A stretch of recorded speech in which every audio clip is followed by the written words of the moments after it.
me Ma's magic rings? How are rings a part of someone's DNA? Hey, shut up. Hey, shut up. You establish that magic is something you learn? Yes! Yes! Well, okay then. Oh Okay, my great. God. So punch. Hey guys, my name's Dan, and today's reaction is a secret invasion pitch meeting. Now, there's been a lot of dialogue about this show back and forth, whether it's good, whether it's bad. People hate it, people love it. There's been really no in-between on it, and it's very interesting because this is Nick Fury's first sort of, I guess, main character role, because he's kind of been side character in just about everything up until this point. Was it good? Was it bad? I'll get into this at the very end of this video, but I really am curious to see what exactly Ryan George thought about this one. But before we get even into that, please do check all those links I have for you down in the description below. More specifically, Ryan George's channel and the Pitch Meeting channel as well. There are great ways to support him, and a great and easy way to support me is by going right below this video, clicking all those buttons down there, because I'm going to let you see future reactions that I do daily, in fact, but also helps my channel to grow. And without any further ado, let's go. So, you got some new Marvel stuff for me? Well, actually, sir, I thought maybe we could take a little break. You know, we've been churning out so much content. I think everybody could use a little breather. Yeah, that's not a bad idea, actually. Right? What? Oh, God.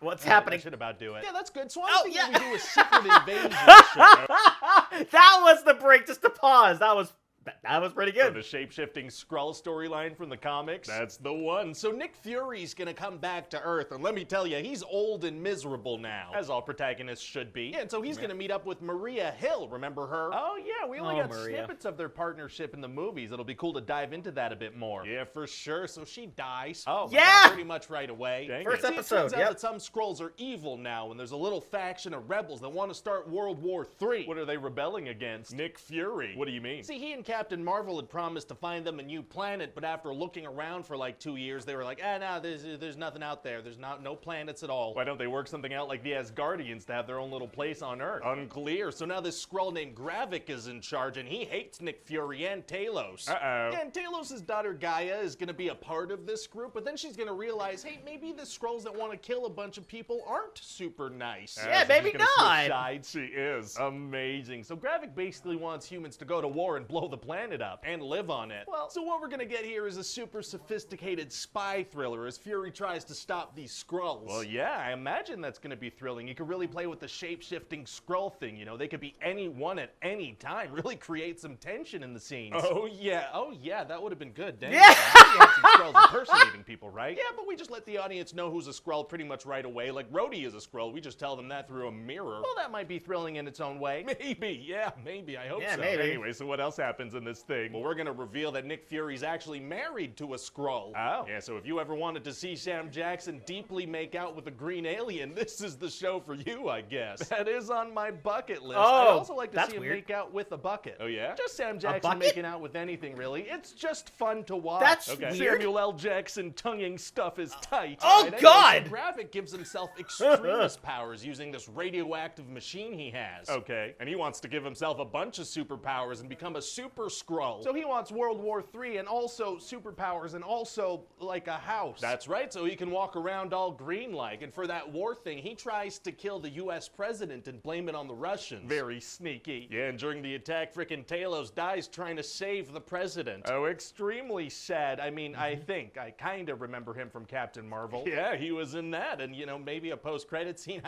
There's no way I'm checking. Totally fair. Anyway, so then Rhodey the Skrull advises the U.S. president to drop a big old bomb on the Skrull hideout in Russia, which would start World War III. Uh-oh. And so Gravik tells Fury, hey, I'll call off the strike if you bring me all the superhero DNA you scraped off the endgame battlefield, you big DNA collecting weirdo. So hey, why doesn't Nick Fury call the Avengers? That's kind of his move, isn't it? We're actually gonna address that. Fury's gonna be like, no, this is way too personal. I gotta do this myself. And also, we can't rely on superheroes all the time. He's gonna risk the end of the world because he feels like this is a personal situation. That's right, it's personal. personal, no superpowers. So what does Because he he do? can do it Sends himself. Gaia to go get superpowers and fight the fight for him. But so Gaia shapeshifts into Nick Fury and goes to this super radioactive hideout and pretends to be dying from radiation and whatnot. Okay. And so then when Gravik gives himself the powers, it also gives them to Gaia. What if he had just shot Fury or not kept him inside the machine with him? Well, it worked, so get all the way off my back about the plan, and then it's time for a final showdown between these two. It's time for Nick Fury's personal fight. That's right, and so Gaia and Gravik start punching each other with a bunch of recognizable superpowers. Like what? Well, like Gaia flexes Drax's muscly arm with the tattoos. Are his tattoos a part of his DNA? Hey, shut up, and she has ghost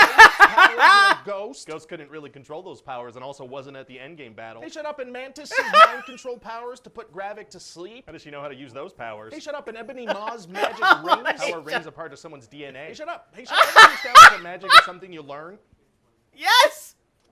Yes! Well, okay then. Oh Okay, my great. God. So punch, punch, punch, punch, power beam, punch, punch, punch, backflip probably. Very exciting. But hey, if they both have those extremist healing powers, it's going to be hard for one of them to win. Actually, it's going to be super easy. Barely an inconvenience. Oh, really? Yeah, see, Gaia's going to punch a big hole in his chest, and so that does it. He's dead now. Why does that do it if he has healing powers? Because the fight's over now. That worked. Yeah, that's okay. it. Oh, That's and just while it. that's happening, there's going to be a tense showdown between Fury and Rhodey and the President. Oh, yeah? Yeah, and Fury's going to be trying to convince the President that this frickin' guy's a Skrull. Wow, if only there was a way for them to identify the Skrulls. Well, throughout the whole show, they're going to be shooting Skrulls because they bleed purple, so that, shows it. Why not do that now? Because this way we can have a couple of minutes of manufactured tension. Smart. Pretty And much, so after those couple of minutes are over, Fury's going to shoot Rhodey and reveal he's a Skrull. Oh, wow, wow, wow. With a shot to the head. Then the President's going to go on TV and declare all off-world species as enemy combatants. Oh, he is. And people are going to go nuts. There's going to be vigilantes running around shooting political leaders and stuff, trying to find the Skrulls. It's going to be absolute chaos and paranoia.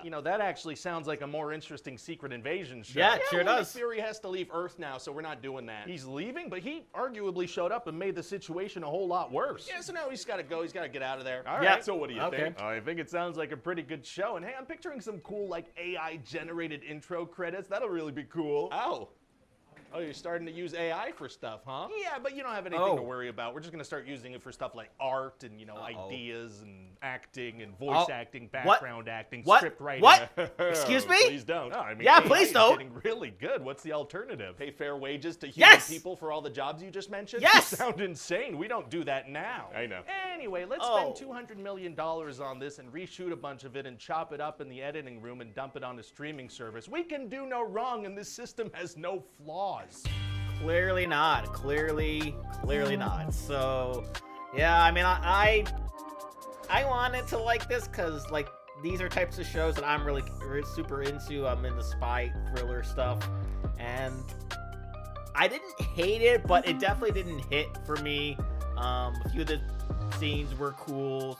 A few of the fight scenes were cool. Some of them didn't really make any sense, as Ryan explains. But yeah, I mean, there certainly are, I guess, worse ways I could spend, 6 hours of my time, because there were 6 episodes with this. Fortunately, it did not go well for Nick Fury as far as seeing him in a future lead role is concerned.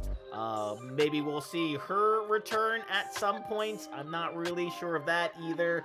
I'm not really sure of really anything of just like the future, because I think the next thing is Loki, right? I think the second season of Loki is coming out a month and a half, 2 months, something like that. I thoroughly enjoyed that first season, so hopefully we can sort of get back to what's good, get back to what people enjoyed with Loki, and we can sort of continue that story, because I really enjoyed that.